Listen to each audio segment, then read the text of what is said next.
नमस्कार, आप देख रहे हैं हिंदुस्तान पिलर्स। समस्त देशवासियों को 76वें गणतंत्र दिवस की हार्दिक शुभकामनाएं। आज 76वें गणतंत्र दिवस के पावन पर्व पर राष्ट्रीय निषाद एकता परिषद के राष्ट्रीय कार्यकारिणी के अध्यक्ष doctor Amit Kumar Nishad AD public school Santpur Jainpur Bhathat Gorakhpur में मुख्य अतिथि के रूप में आगमन हुआ।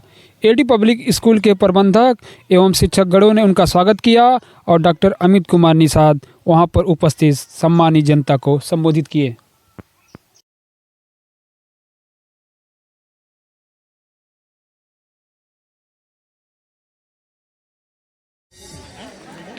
स्कूल से हमारे वरिष्ठ अध्यापक विनोद सर से हम आग्रह करेंगे कि आज के हमारे मुख्य अतिथि जी का माल्यार्पण कर स्वागत करें। विनोद सर, हम लोगों के बीच में हमारे गुरु जी उपस्थित हैं, विद्याचल साहनी जी, और मुझसे निवेदन और आग्रह करते हैं कि आप मंच पे आइए, जिनका माल्यार्पण कर हम स्वयं उनको सम्मानित करेंगे और आज के हमारे मुख्य अतिथि को आप जो है माल्यार्पण कर स्वागत करेंगे।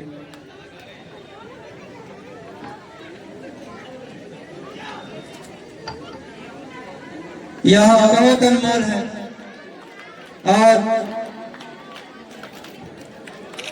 हम लोगों के बीच में छितौना से चल के ग्राम प्रधान श्री दिनेश यादव जी आए हैं, जिनसे हम आग्रह करेंगे कि हम लोगों के बीच में आए और उनका माल्यार्पण कर हमारे स्कूल के प्रधानाचार्य श्री विजय राज चौहान जी उनका स्वागत करें।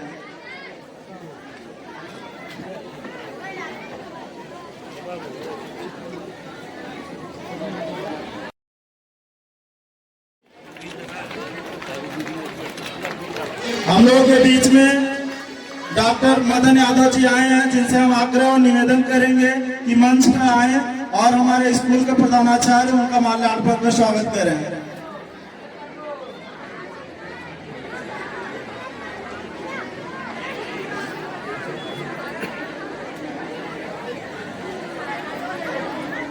प्रमोद यादव जी हम लोगों के बीच में आए, हम आग्रह और निवेदन करेंगे कि मंच पर आए और हमारे स्कूल के वरिष्ठ अध्यापक उमेश सर माल्यार्पण।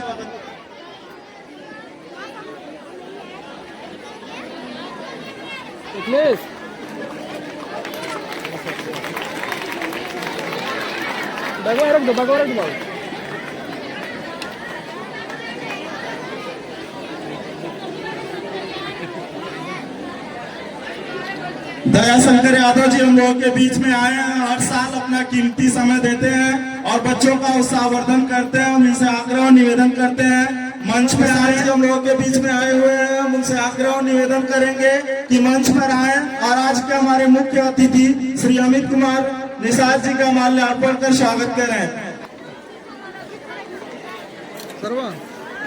गोविंद निषाद से हम आग्रह और निवेदन करते हैं कि मंच पर आए और आज के हमारे मुख्य अतिथि का माल्यार्पण का स्वागत करें। क्षेत्र पंचायत सदस्य श्री जनार्दन निषाद जी हम लोगों के बीच में आए हुए हैं, हम उनसे आग्रह और निवेदन करेंगे कि मंच पर आए और अपने क्षेत्र में आए हुए आज के मुख्य अतिथि का माल्यार्पण का स्वागत करें।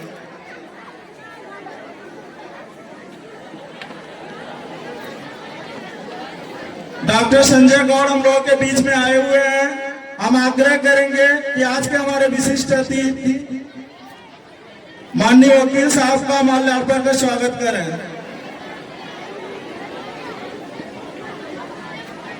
उपेंद्र चौहान जी हम लोगों के बीच में आए हुए हैं, अपना कीमती समय देकर के। हम उनसे आग्रह करेंगे कि हम लोगों के बीच में हमारे मुख्य अतिथि के रूप में श्री विजेंद्र सिंह जी हैं, उनका माल्यार्पण का स्वागत करें।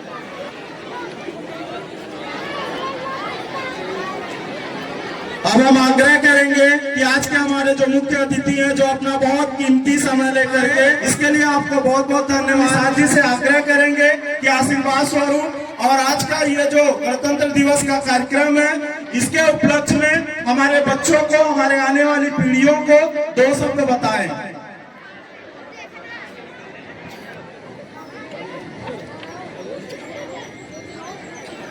धन्यवाद। प्रबंधक हमारे बड़े भाई और हमारे परम मित्र दिलीप निषाद जी, ये आज हमको इस विद्यालय में फिर से आने का इन्होंने मौका दिया और यहाँ के सभी अध्यापक एवं अध्यापिकाओं को भी मैं धन्यवाद देता हूं कि जो बच्चों के भविष्य, जो बच्चों के लक्ष्य के प्रति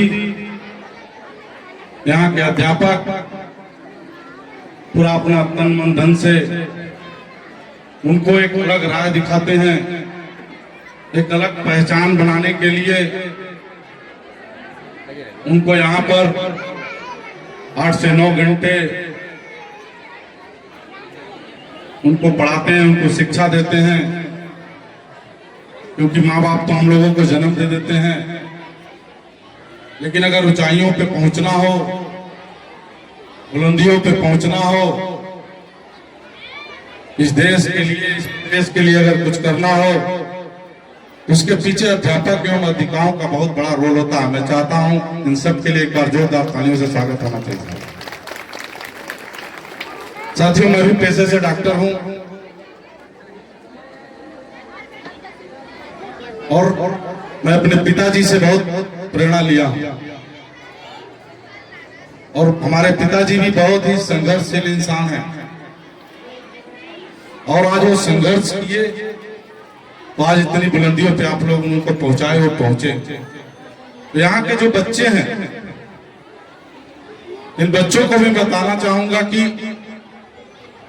अगर आपके अंदर, आपके मन में, आपके दिलो दिमाग में अगर कोई लक्ष्य निर्धारित है, चाहे वो किसी भी क्षेत्र का हो, चाहे वो पढ़ाई का क्षेत्र हो, चाहे वो खेल का क्षेत्र हो, चाहे वो गणित का क्षेत्र हो, कोई भी क्षेत्र हो, अगर उसको आप बचपन से लक्ष्य में रखेंगे, बचपन से अगर उसको आपके दिमाग में रहेगा कि नहीं मुझे ये बनना ही है, तो केवल गरीबी से लेके कोई भी अड़चने आएंगी वो सबको आप पार करके वो बनोगे आप साथी। लेकिन बस दिल के अंदर, एक दिमाग के अंदर एक दृढ़ निश्चय रहना चाहिए कि हमें ये बनना है। आज मैं MBBS MD, उसके बाद मैं राजनीति में आया, क्योंकि राजनीति एक पहलू है इस भारत में। तो यहाँ के जो बच्चे हैं, मैं बस उनसे यही कहने आया हूं कि अगर अपने आप को चाहते हो आप लोग कि आप भी नाम रोशन करो अपने माँ बाप का, अपने इस स्कूल का, अपने अध्यापक एवं अपने अध्यापकों का, उसके लिए आपको मेहनत करना पड़ेगा। अगर कोई मंजिल को हासिल करना है तो उसको आपको मेहनत करना पड़ेगा, क्योंकि एक कहावत कही गई है कि शिक्षा वह शेरनी का दूध होता है जो पीता है वही गरजता है। अगर आपको देश में नाम करना है, देश में गरजना है, अगर आप चाहते हैं कि देश में आपकी एक पहचान बने, तो आज का दिन 26 जनवरी हम लोग के लिए बहुत सौभाग्यशाली दिन है। आज ही के दिन 15 अगस्त 1947 को तो देश हमारा आजाद हुआ था, लेकिन 26 जनवरी 1950 को इस देश को पूर्ण आजादी मिली थी और संविधान भी लिखा गया था। और संविधान सबके लिए लिखा गया था, क्योंकि संविधान का मतलब ही होता है सम मतलब बराबर, विधान मतलब कानून, मतलब सबके लिए बराबर कानून बना। और इस बराबर कानून में चाहे वो किसी जात के बच्चे हों या बच्चियां हों, सबके लिए बराबर हक है शिक्षा का। और शिक्षा ही एक ऐसा व्यवस्था है, वो किसी को बांट नहीं सकता, मतलब किसी को दे नहीं सकता, किसी को बेच नहीं सकता, केवल अगर दे सकता है तो ज्ञान दूसरे को दे सकता है। बस शिक्षा कभी बिकती नहीं है, शिक्षा से आप दूसरे को ज्ञान दे सकते हैं। तो आज देखिए, क्योंकि आज के युग में आज ही का दिन है, बाबा भीमराव अंबेडकर साहब ने संविधान लिखा था। आज बाबा भीमराव अंबेडकर साहब का अगर आप इतिहास जानेंगे, उन्होंने कई यातनाएं सही, कई उनके ऊपर बहुत बड़े मुश्किलों का सामना करना पड़ा उनको, लेकिन वो इतने बुद्धिमान थे, इतने विद्वान थे कि कितने भी अड़चने आए, कितने लोगों ने उनका रास्ता रोका, लेकिन पूरे देश को कैसे चलाना है, पूरे देश में कैसी व्यवस्था रखनी है, पूरे देश में कैसी शिक्षा, मान सम्मान, स्वाभिमान मिलना है, अगर किसी ने लिखा तो बाबा भीमराव अम्बेडकर साहब ने लिखा। आज बाबा भीमराव अम्बेडकर साहब की मूर्ति हर सरकारी जगहों पे, चाहे वो थाना हो, चाहे कचहरी हो, चाहे डीएम ऑफिस हो, चाहे एसपी ऑफिस हो, चाहे एसडीएम ऑफिस हो, कितने भी अगर सरकारी जितने भी संस्थाएं हैं, हर जगह उनका फोटो लगा रहता है। अगर मैं सबका फोटो क्यों नहीं लगा, केवल बाबा भीमराव अम्बेडकर साहब का क्यों लगता है, पंडित जवाहरलाल नेहरू का क्यों लगता है, महात्मा गांधी जी का क्यों लगता है, चंद्रशेखर आजाद जी का क्यों लगता है? क्योंकि उन लोगों ने इस देश के लिए, इस देश को आजादी कराने के लिए, इस देश को अलग पहचान दिलाने के लिए उन्होंने एक अलग काम किया। तो यहाँ जितने बच्चे हैं, जितने हमारे बहनें हैं, भाई हैं छोटे, अगर आपको भी अलग पहचान बनाना है, बाबा भीमराव अम्बेडकर जैसे, पंडित जवाहरलाल नेहरू जैसे, चंद्रशेखर आजाद जैसे जितने भी हमारे महापुरुष हैं, उसके लिए आपको लक्ष्य निर्धारित करना पड़ेगा। उसके लिए आपको एक दृढ़ निश्चय अपने अंदर लाना पड़ेगा कि मुझे अगर डॉक्टर बनना है तो डॉक्टर ही बनना है, मुझे अगर इंजीनियर बनना है तो इंजीनियर ही बनना है, मुझे साइंटिस्ट बनना है तो साइंटिस्ट ही बनना है, मुझे अगर क्रिकेट में जाना है तो मुझे क्रिकेट खेलना है। अपने एक लक्ष्य को निर्धारित कीजिए। क्योंकि मैं अपनी बात बताऊं, मैं अगर मैंने एयरफोर्स से पढ़ाई किया है, हम और हमारे छोटे भाई ने। मैं जब कक्षा 6 में था तभी मैं अपने आप को दिमाग में ला दे दिया कि पिताजी डॉक्टर है तो मैं भी डॉक्टर बनूंगा, और पिताजी अगर होम्योपैथ के डॉक्टर हैं तो मैं एमबीबीएस डॉक्टर बन के उन्हें दिखाऊंगा। आज मैं एमबीबीएस डॉक्टर आपके बीच में। तो आपके अंदर भी एक निश्चय रहना चाहिए कि भाई अगर मुझे ये मंजिल हासिल करना है तो आप निश्चित हासिल करोगे, लेकिन आप अगर अपना अपने समय को दुरुपयोग ना करके समय का सदुपयोग करोगे तब। आज समय बलवान होता है, समय को जिसने सदुपयोग कर लिया वो आज मंजिल पा गया। क्योंकि आज के युग में आप पता करिएगा, जो आदमी बुद्धिमान है, होशियार है, जानकार है, उसको दुनिया पूजती है, लेकिन जो आदमी बुद्धिमान है उसको दुनिया पूजती है, लेकिन जो आदमी बुद्धिहीन है उसको कोई नहीं पूजता। क्योंकि बुद्धिमान आदमी की ही पूजा होती है। अब पूजा का मतलब ही होता पू माने पूरा, जा माने जानकारी। आज जिसके पास जानकारी हो गई उसकी पूजा होगी। आज अम्बेडकर साहब की हम पूजा करते हैं, पंडित जवाहरलाल नेहरू जी की पूजा करते हैं, हम जो है महात्मा गांधी जी की पूजा करते हैं। अगर इनकी पूजा करते हैं तो आपको भी इनकी तरह बुद्धिमान बनना पड़ेगा, आपको भी इनकी तरह होशियार बनना पड़ेगा, और उसके लिए आपको अपने लक्ष्य के प्रति गंभीर रहना पड़ेगा।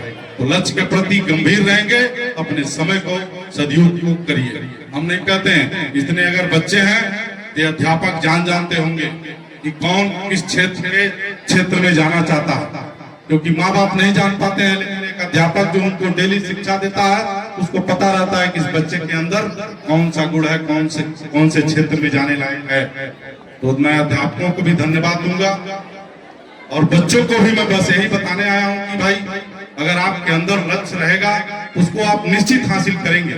अगर आप चाहते हो कि आपका भी नाम रोशन हो, इस जो है एडी पब्लिक स्कूल का भी नाम रोशन हो, तो आपको अपने लक्ष्य के प्रति गंभीर होना पड़ेगा, आपको भी बुद्धिमान बनना पड़ेगा। अब बुद्धिमान बनने के लिए, अगर बुद्धिमान बनना है तो आपको किताब का कीड़ा बनना ही पड़ेगा। अगर आपको बुद्धिमान बनना है तो अपने अध्यापक और अध्यापिकाओं का बात मानना ही पड़ेगा, क्योंकि अध्यापक ही आपको सही रास्ते पर लाता है। माँ बाप नहीं ला सकते, लेकिन अध्यापक लाता है। अगर आप चाहते हो कि आपकी भी दुनिया में नाम हो, आपकी भी लोग पूजा करें, तो आपको भी बाबा भीमराव अम्बेडकर, महात्मा गांधी, पंडित जवाहरलाल नेहरू जैसा बनना पड़ेगा। मैं ज्यादा उदाहरण नहीं दूंगा, मैं अपने पिता डॉक्टर संजय कुमार निषाद जी का उदाहरण दूंगा। ये एक होम्योपैथिक डॉक्टर थे, और उस होम्योपैथिक डॉक्टर जब रहे थे तो एक कॉलेज उन्होंने खोला था। इस क्षेत्र के लोग जानते होंगे, क्योंकि स्वर्गीय जमुना निषाद जी की ये जन्मस्थली है, और पिताजी ने स्वर्गीय जमुना निषाद जी से बहुत कुछ सीखा है और उनके साथ चले भी हैं। वो बहुत ही संघर्षशील इंसान थे जब स्वर्गीय जमुना निषाद जी। उन्हीं की प्रेरणा लेके डॉक्टर संजय कुमार निषाद जी जो मेरे पिताजी हैं, उन्होंने एक होम्योपैथ कॉलेज खोला था। और होम्योपैथ कॉलेज की मान्यता नहीं मिल रही थी, वो मान्यता दिलाने के लिए इतने नेता के पीछे दौड़े, सभी ने फाइल लिया। आपके जो चिल्लूपार के विधायक जी हैं, इन्होंने कई जगह, हम भी गए थे, कई लोग सांसद जी भी जाते थे, हम लोग इतना फाइल दिए लेकिन किसी ने सुना नहीं। सब लोगों ने कहा आज हो जाएगा, कल हो जाएगा। मैं साक्ष्य हूं। फिर हमारे पिताजी ने कहा ये तो बड़ा गड़बड़ है, अब मैं राजनीति करूंगा और राजनीति करके कैसे हिस्सा मिलता मैं दिखाऊंगा। और उन्होंने इतनी मेहनत किया, इतनी संघर्ष किया कि आज देखिए आपके बीच में कैबिनेट मंत्री बन के हैं। ये मैं राजनीति का उदाहरण इस वजह से दे रहा हूं कि आप भी अगर अपने क्षेत्र में, किसी क्षेत्र में जाना चाहते तो आपको दिन रात एक करना पड़ेगा, नींद नहीं आनी चाहिए, 6 घंटे से ज्यादा सोना नहीं पड़ना पड़ेगा। मैं भी जब तैयारी करता था, मैं 8-8 घंटे, 6-6, 7-7 घंटे लाइब्रेरी में बैठा रहता था।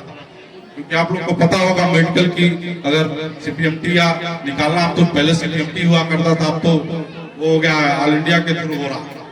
अगर डॉक्टर बनना है तो 6 से 10 घंटा तो पढ़ना ही पढ़ना है। बिना किताब पढ़े आप एक अच्छा डॉक्टर नहीं बन सकते। वही झोला छाप डॉक्टर बनना हो तो किसी के वहां रह के सीख लीजिए पैरासीटामॉल और आइबुप्रोफेन और ये सब जानने के लिए। तो लेकिन बस मैं एक ही बात खत्म करूंगा कि भाई अगर इस कॉलेज का आप नाम रोशन करना चाहते हो, यहाँ बच्चियां भी हैं, बच्चे भी हैं, सब लोग। आज देखिए बच्चियां को सब लोग पढ़ने के लिए नहीं भेजते थे बाहर। आज देखिए अगर कोई टॉप करता है तो नंबर 1 पे बच्चियां ही टॉप करती हैं, चाहे हाई स्कूल हो चाहे इंटर हो। आज देखिए अभी IAS PCS का रिजल्ट निकला, उसमें भी नंबर पे बच्चियां ही हैं। आज इस उत्तर प्रदेश में 75 जिला है, हम लोग पूरे 75 जिला में चलते हैं, कम से कम 30 से 35 जिला ऐसा है जहां की SP और DM महिलाएं हैं। मैं बच्चियों को भी और बच्चों को भी बताऊंगा कि अगर महिलाएं आगे जा सकती हैं तो आप लोग भी आगे जाइए, उनसे प्रेरणा लीजिए कि अगर एक बच्चियां कैसे IAS PCS कैसे जिले को चला रही हैं।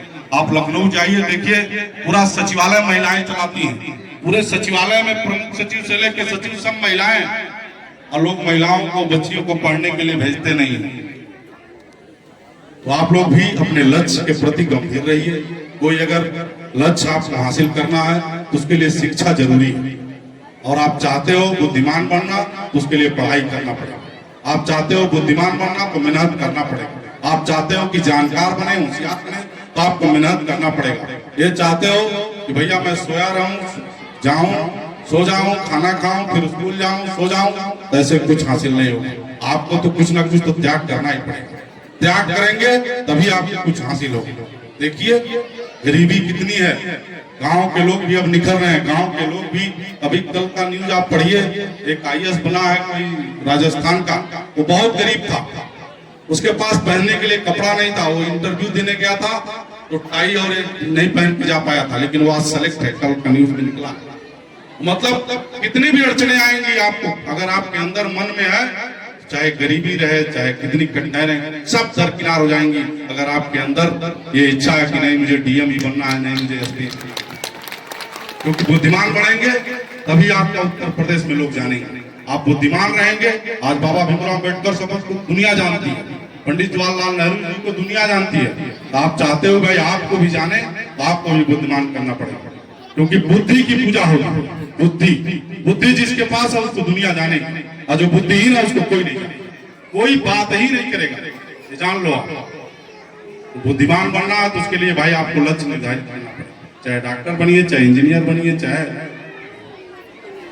साइंटिस्ट बनिए, चाहे राजनीति में आइए, चाहे खेल कूद में जाइए, किसी में जाइए, लेकिन उसके प्रति आपको गंभीर होना ही पड़ेगा, उसके लिए मेहनत करना ही पड़ेगा। ऐसा नहीं है कि कह दे भैया अरे IAS PCS में तो प्री मेन होता है, हम कैसे देंगे।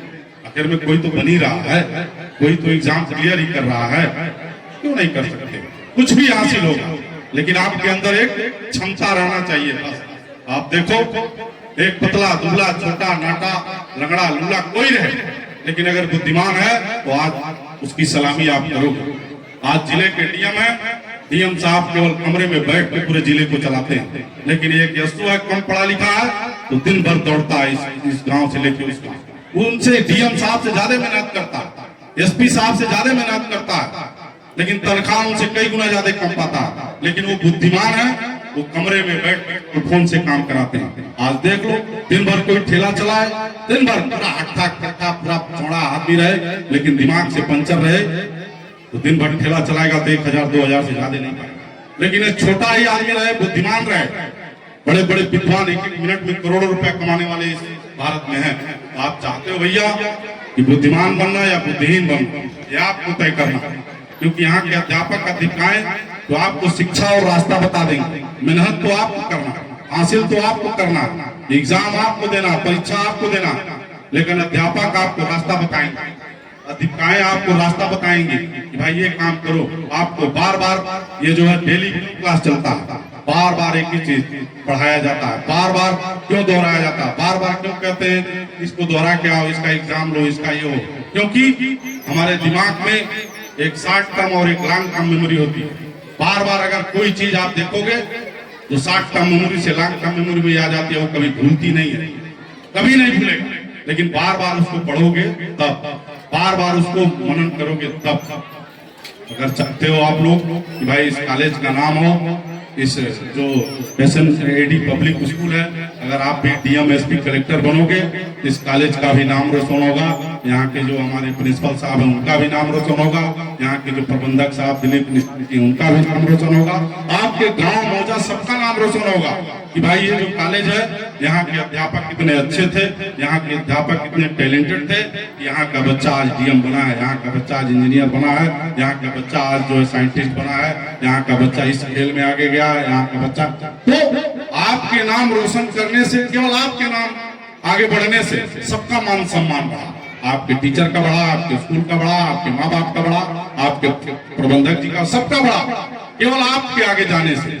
तो अगर एक आदमी के आगे जाने सबका मान सम्मान बढ़ रहा है तो आप लोग चाहिए, यही मेरी शुभकामना है। और इस कॉलेज के जो भी समस्याएं रहेंगी हमें प्रबंधक जी अवगत कराएंगे, हम हर बार जैसे मदद करते हैं हम मदद करते रहेंगे। और कभी भी हमारी जरूरत पड़े 12 बजे चाहे दिन में रात में, कभी भी हमारे कार्यालय पे आइए, हम इन लोगों का फोन 24 घंटा उठाते हैं। जो भी समस्याएं हों, आप लोगों ने हम लोगों को आशीर्वाद दिया है कि आज हम लोग इतने बुलंदियों पर पहुंचे हैं, तो आप लोगों की देन है, आप लोगों के आशीर्वाद से हैं। हम लोग 24 घंटा आपके लिए खड़ा रहेंगे, चाहे वो किसी बिरादरी के हों, कोई भी बिरादरी हो, बड़े हो बुजुर्ग हो, कोई भी हो, 24 घंटा अगर हमारे पास कॉल करेंगे तो हम आपकी समस्याओं के लिए भी खड़े रहेंगे। तो यही सब बातों के साथ मैं अपनी वाणी को विराम देता हूँ।